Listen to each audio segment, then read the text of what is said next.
Hello, Gita father Naidu గారేనా మాట్లాడేది? Yes చెప్పండి. సార్, మీ పాప ఎగ్జామ్లో ఫెయిల్ అయింది సార్. స్టడీస్లో చాలా వీక్గా ఉంది. ఇలా అయితే ముందు ముందు ఎందుకు పనికిరాదు. కొంచెం ఆ పాప మీద టేక్ కేర్ చేయండి సార్.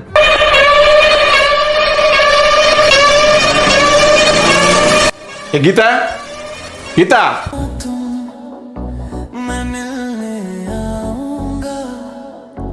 मेरी सांसें बन जाना तुम, मैं दिल बन जाऊं.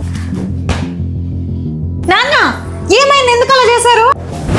మై ఇప్పటికి ఎన్నిసార్లు చెప్పాను అన్ని పక్కన పెట్టి చదువుపైన కాన్సన్ట్రేషన్ పెట్టమని. ఛీ, ఛీ, ఇలా అయితే వాళ్ళు ఇల్లు అన్నట్టు ఎందుకు పని రాకుండా అయిపోతావు? మనిషికో మాట గొడ్డుకో దెబ్బ అంటారు.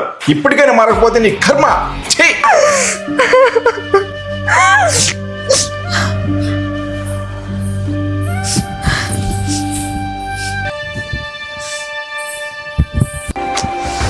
అయ్యో, అనవసరంగా తిట్టానే. కొంచెం నెమ్మదిగా చెప్పాల్సింది.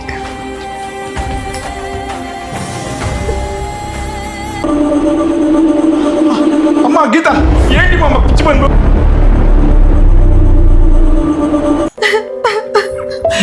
ఏంటమ్మా ఇది? తండ్రిగా నిన్ను ఒక్క మాట అనక్కు నాకు లేదమ్మా. నువ్వు ఫెయిల్ అయితే నాకు ఏమవుతుందమ్మా? నీ భవిష్యత్తు పాడవుతుందని, నలుగురిలో తక్కువ అవుతావేమని బాధలో 2 మాటలనమ్మా. అంత మాత్రానికి నువ్వు ఈ పని చేయాలమ్మా. నువ్వు ప్రాణం తల్లి, నీ ప్రాణం పోతే ఈ ప్రాణం ఎందుకమ్మా? క్షమించు నాన్న. పెట్టే వాళ్ళకే తిట్టే హక్కు ఉంటుంది. తల్లిదండ్రుల మాటల్లో అర్థం చేసుకోవడానికి ప్రయత్నించండి. ఏ తల్లిదండ్రులైనా బ్రతికేదే వారి పిల్లల కోసం. దయచేసి అపార్థం చేసుకునే అఘాయిత్యాలు చేసుకోకండి.